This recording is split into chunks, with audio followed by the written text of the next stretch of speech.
हरे कृष्णा, राधे राधे। आज सुनेंगे कार्तिक महात्म्य अध्याय 26। सूत जी कहने लगे, हे ऋषियों, भगीरथ के वंश में सूरदास नामक राजा के पुत्र का नाम मित्रसेन था, जो गुरु वशिष्ठ के श्राप से राक्षस हो गया था। गंगा जल के प्रभाव से उसने भी परम पद प्राप्त किया।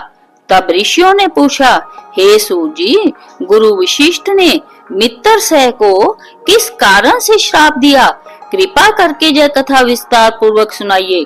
सूत जी बोले, हे ऋषियों, एक समय अत्यंत धर्मज्ञ राजा मित्रसेन अपने कुछ साथियों सहित शिकार खेलने के लिए वन में गया, जहाँ पर उसने अनेक मृगों का शिकार किया। फिर भूख और प्यास से दुखित हो नदी के तट पर आया। राजा रात्रि भर वहां पर रहा और प्रातःकाल होते ही शिकार की खोज में पुनः चल पड़ा। कुछ दूर जाकर राजा ने देखा कि पर्वत की कंदरा में एक व्याघ्र और व्याघ्री गलत काम कर रही हैं।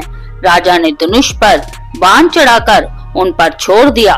व्याघ्री बाण लगते ही तत्काल वहीं पर गिर पड़ी और थोड़ी ही देर में उसने प्राण त्याग दिए। तब व्याघ्र राक्षस रूप धारण करके अत्यंत क्रोधपूर्वक बोला, हे राजन, तुमने मेरे साथ घोर अन्याय किया है, मैं इसका बदला अवश्य लूंगा। इतना कहकर वह राक्षस दुखित होता हुआ वहां से चला गया। कुछ वर्ष बाद राजा मित्रसेन ने अश्वमेध यज्ञ किया, जिसमें अनेक ऋषि मुनि बुलाए गए। गुरु वशिष्ठ ने ब्रह्मा, विष्णु आदि देवताओं को विधि पूर्वक हवि देकर यज्ञ समाप्त किया और फिर स्नान करने के लिए नदी के तट पर चले गए।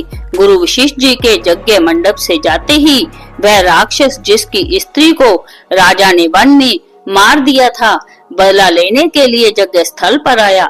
वह गुरु वशिष्ठ का रूप धारण करके राजा से कहने लगा, हे राजन, हम मांस खाएंगे, अतः हमारे लिए मांस बनवाओ, हम स्नान करके अभी आते हैं। इतना कहकर वह वहां से चला गया और रसोइये का रूप धारण कर मनुष्य का मांस पकाकर रख दिया।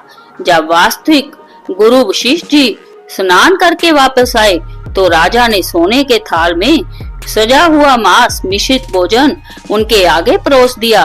गुरुजी ने ज्ञान दृष्टि से जान लिया कि भोजन मनुष्य के मांस से बना हुआ है। वशिष्ठ जी ने क्रोधित होकर राजा को श्राप दिया, हे राजन, तुमने हमको मांस मिश्रित राक्षसों के खाने योग्य भोजन दिया है, इसलिए तुम राक्षस हो जाओ। वशिष्ठ जी का श्राप सुनकर राजा ने विनय पूर्वक कहा, हे गुरुदेव, आपकी आज्ञा से ही मेरा भोजन बनवाया गया है। राजा की यह बात सुनकर गुरु वशिष्ठ जी ने ध्यान धर कर देखा और राक्षस द्वारा चले जाने का संपूर्ण वृत्तांत राजा को बताया। तब राजा भी निरपराध श्राप दिए जाने के कारण अंजलि में जल लेकर उन्हें श्राप देने को तैयार हुआ। ठीक उसी समय उसकी रानी दमयंती आकर कहने लगी, आप क्षत्रिय हैं, अतएव क्रोध का परित्याग करें और जो आपके भाग्य में लिखा था उसे भोगिए। जो मनुष्य अपने गुरु पर रोष करता है वह वन में जाकर ब्रह्म राक्षस होता है, अतः आप शांत ही रहिए।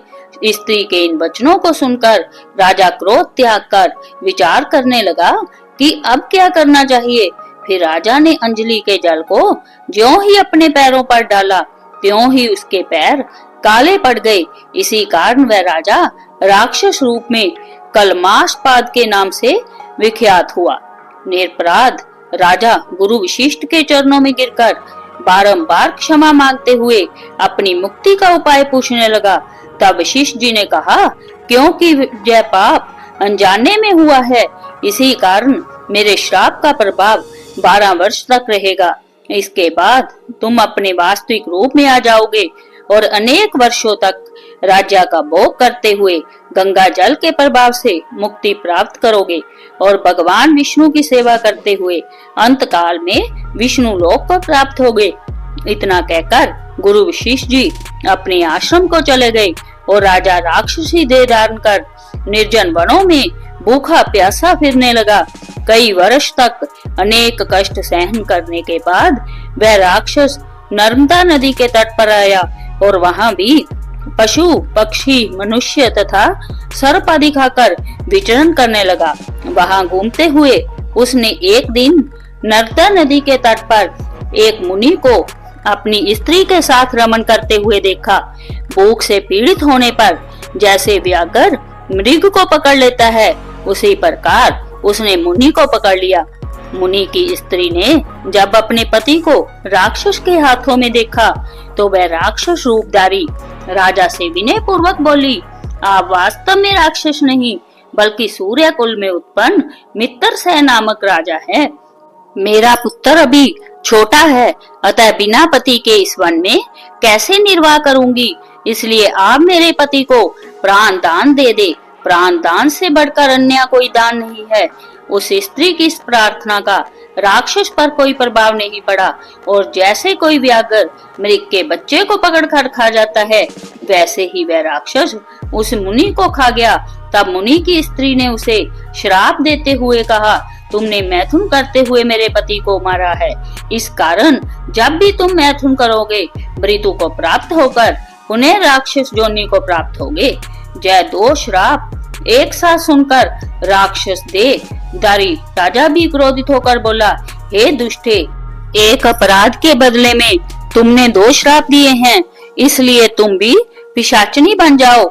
इसके बाद वह स्त्री पिशाचनी हो गई और भूख प्यास से व्याकुल होकर उसी वन में इधर उधर फिरने लगी।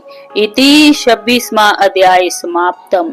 इति श्री विष्णवे नमः। जय श्री हरि विष्णु।